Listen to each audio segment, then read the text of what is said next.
Hey everybody, Dan here with Pain Free You. Still in Boulder. The workshop starts today, so looking forward to that. Hopefully tomorrow I'll have some updates for you. So today I wanted to talk about this, and it really comes from a lot of conversations I have with people. They'll message me through Facebook Messenger, Instagram Messenger, in the group coaching, the comments. And I see these folks over and over and over and over and over and over again. And so today's topic is going to be the number one roadblock to getting better from perceived danger symptoms. So if you think you know what that is, comment below. I'm going to relax as I look out the window at the mountains. I don't know if you'll be able to see it or not. But across the street, the mountains are all right there outside of Boulder. It's beautiful. So,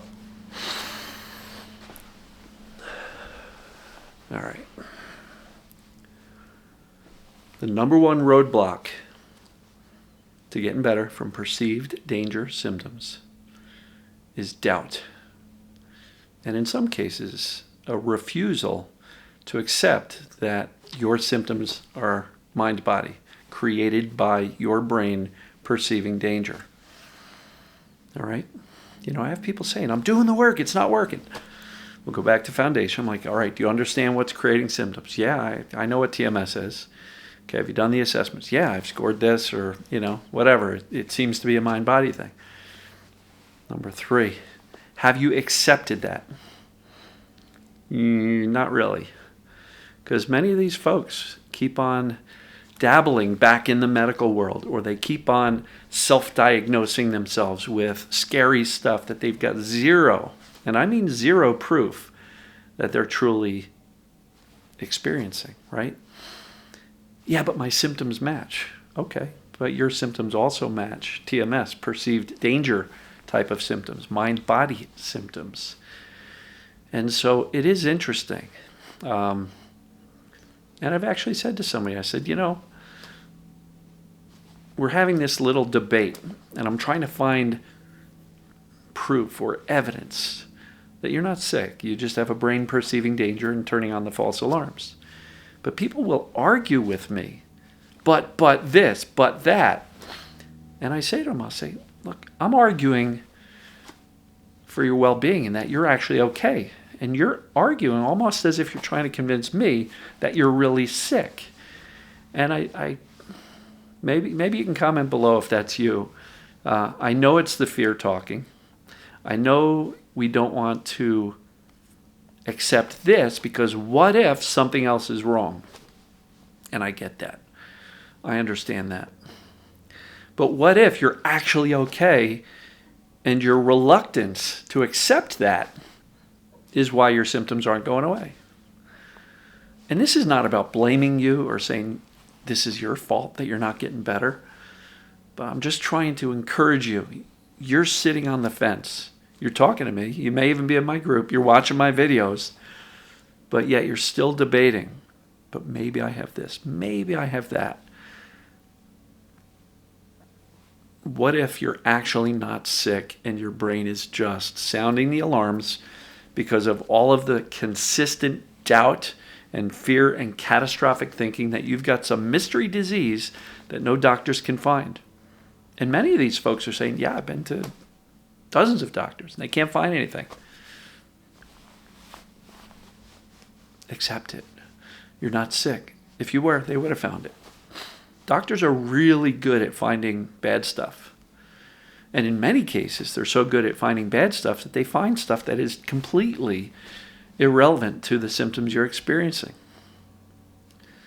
And so a reluctance to accept that your experience is a mind-body condition. Now, who knows? Maybe people are thinking, yeah, but if I accept that, then that means it's my fault. No, it's not. None of this is your fault. It's where you ended up, but none of it is your fault. You've got a brain that's doing its job perfectly. It's just operating on fear and misinformation. So none of this is your fault. Having this doesn't make you weak or crazy or to blame or I don't know, less than, not good enough. Because a lot of people go, yeah, but I've got friends and neighbors that don't have this stuff. What's wrong with me? I have to be sick because I'm not broken. No, you're not. You've got a brain that's operating perfectly, but it's just operating on the misinformation and the misperception that there's something seriously wrong with you. And I get it. Fear sounds really logical. But I will tell you, if you've been following me for a while, if you've been trying to implement messages of safety, I'm okay, I'm good, I'm going to be fine, this is temporary, and you're not getting anywhere, really take a good hard look at how much of your time is spent worrying and researching and debating internally, and even with me, debating whether or not you've got a medical condition. Because flat out, messages of safety are not going to work if you still think you're sick or broken. Hate to say it, but that's the truth. And over and over and over again, I find that the people who struggle the most to get better from a mind-body condition are the people who are reluctant to accept that this is what's going on. Now, there's a second category of people who struggle to get better. They say, no, Dan, I know what it is. It's absolutely brain-created. And the second category of people who struggle to get better are the ones who still focus on symptoms as the measuring stick for whether or not this stuff is working. And many of them have just gotten into the habit of letting the symptoms drive their day. If I have a bad symptom day, number one, my doubt increases because it's easy to, be confident in this stuff when you're feeling good. But if the symptoms go up, doubt comes racing back. That's the most important time for you to go, no, it's really not anything physical. I'm not sick. I'm not broken. I'm having a high degree of symptoms today because more perceived danger. Now, I'm not saying you are thinking wrong and creating the danger. Sometimes we're just living our lives and symptoms go up and we don't really know why. But in some cases, we kind of go into fear. Symptoms are going up. Why is that? Then we get more fear, which is more perceived danger. Then symptoms keep going up. Then we start to panic a little bit. This shouldn't be going up. I was doing well yesterday. Why is it going up? Right? If symptoms go up, the best response is calm. I know what's going on. I don't need to figure it out. I don't need to fix it. I just need to stay calm and reassure myself I'm good. This is temporary. It'll come back down. Your symptoms will settle down when you do. If every time symptoms go the wrong direction and they start going up, you panic, don't be surprised when they keep going up. And then the flare lasts way longer than it needs to. Perceived danger should be counteracted with compelling, I'm good safety. All right?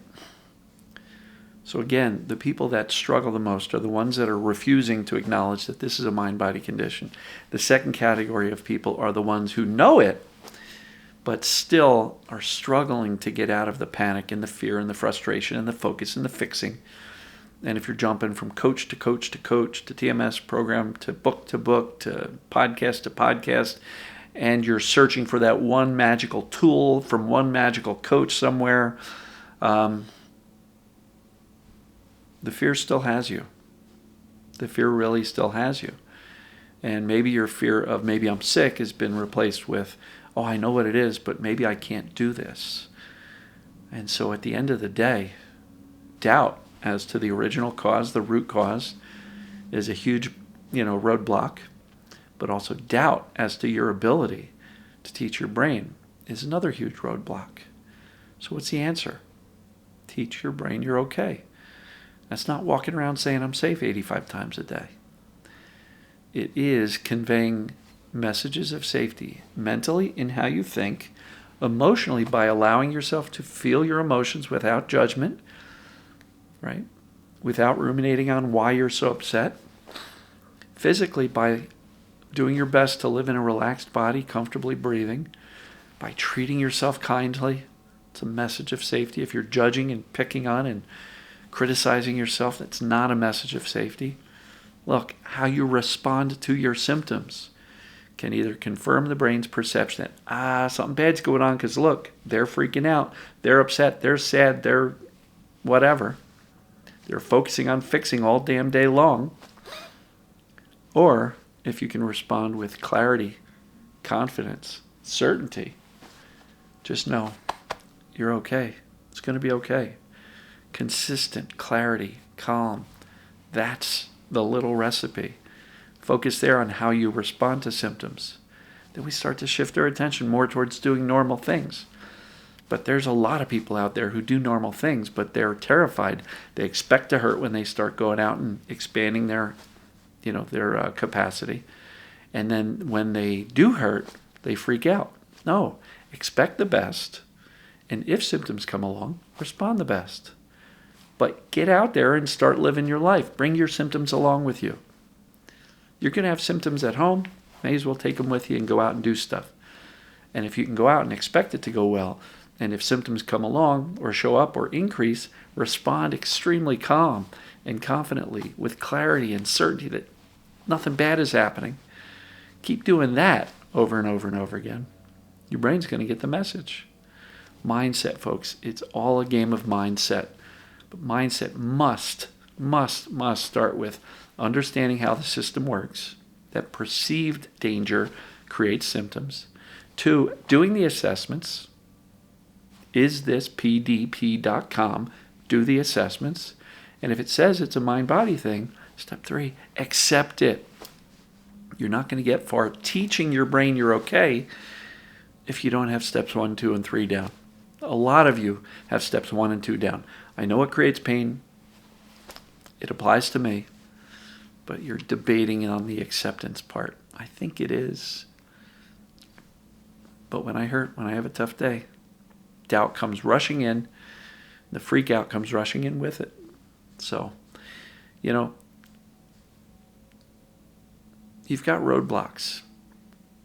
If you're struggling to get better, and if it pisses you off to hear a success story where somebody got better in 2 months, which of these 2 roadblocks do you have? Do you have doubt? Or is the fear consuming you still and you can't get yourself to calm down? Symptoms will settle when you do, right? So if you're struggling to get better and you're upset that it's taking so long, and you're watching the calendar, that's part of the problem. And you're putting pressure on yourself to get better by next Saturday because you've got an event. That's part of the problem because pressure doesn't feel safe. I've just mapped it all out here, folks. Clarity, certainty on what's going on, that it applies to you. But really important is accepting that and making a firm decision that this is what's going on, and it doesn't matter what the symptoms are doing because I'm not going to waver. I'm not going to get back on that fence and start looking over and saying, is there anything medical going on? I'm not going to keep on self-diagnosing myself just because WebMD has a list of symptoms that kind of look like mine. If you've done the assessments, well, your symptoms are mind-body too. Your symptoms are mind-body. Accept that. Once you accept it, you can then begin teaching your brain you're safe by expecting the best, remaining calm if symptoms are there. Don't waver. Messages of safety consistently, calmly will get you across the finish line, folks. If you keep on hitting these roadblocks, it's going to be tough to move forward. I'm not saying this to judge or shame or blame. Not at all. None of this is your fault. And these roadblocks are tough, but they're important. So overcome them. Know that you can. Decide that you can and you will. And you're gonna. Super important. So, I hope this video finds you well. Getting ready to go out for the afternoon session of the conference. Really looking forward to meeting all these people in the mind-body space. And I guess we'll see you tomorrow as usual. Take care, everybody. Love you.